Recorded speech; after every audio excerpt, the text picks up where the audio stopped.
আজকে আমরা চলে গেছিলাম যেখানে ইজতেমাটা হতে চলেছে, হুগলি পুইনান। সো হ্যালো আসসালামু আলাইকুম বন্ধুরা, আমি রিকি খান। আর ঘড়ির কাঁটা এখন 6টা 20। আমি সকাল সকাল রেডি হয়ে বেরিয়ে পড়লাম। আর বেরিয়ে দেখি আমার সামনে আমাদের যে সাথী সঙ্গীগুলো আছে তারাও রেডি হয়ে গেছে। তারপরে আমরা চলে গেলাম আমাদের অটো স্ট্যান্ডে, মোল্লাপাড়া অটো স্ট্যান্ডে। ওখানে বাসটা দাঁড় করানো ছিল, তো আমিও গিয়ে তাড়াতাড়ি উঠে পড়লাম বাসেতে।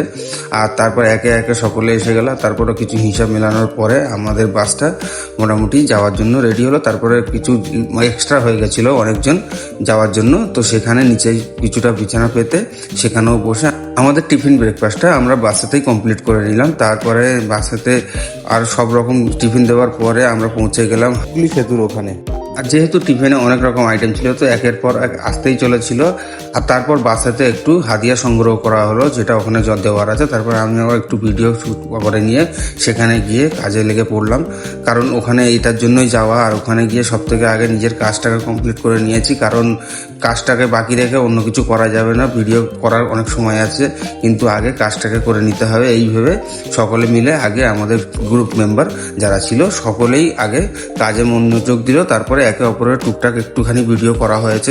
যেহেতু ভিডিও করার উদ্দেশ্যটা হচ্ছে যাতে একজনকে দেখে আরেকজনের মনোবল বাড়ে। আর তারপর ওখানে একটা সাপ বেরিয়ে পড়েছিল, তো সেই নিয়ে একটু হট্টগোল হয়ে গেল। তারপরে সে সাপটাকে সেখানকার সিনিয়র মানুষ সেখানে ঠিকঠাক করে দিল।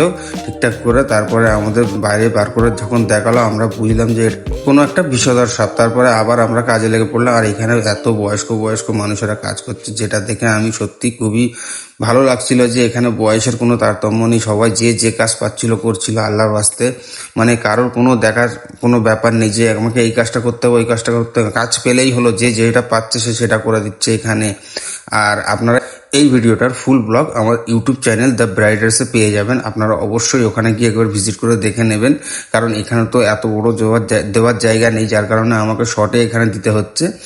আর মোস্ট ইম্পর্টেন্ট থিং হচ্ছে যে ওখানে খুবই কাজের লোকের অভাব আছে আজকের ডেটে, কারণ ওখানে এত লোক গিয়েও কোনোভাবে ম্যানেজ করা যাচ্ছে না।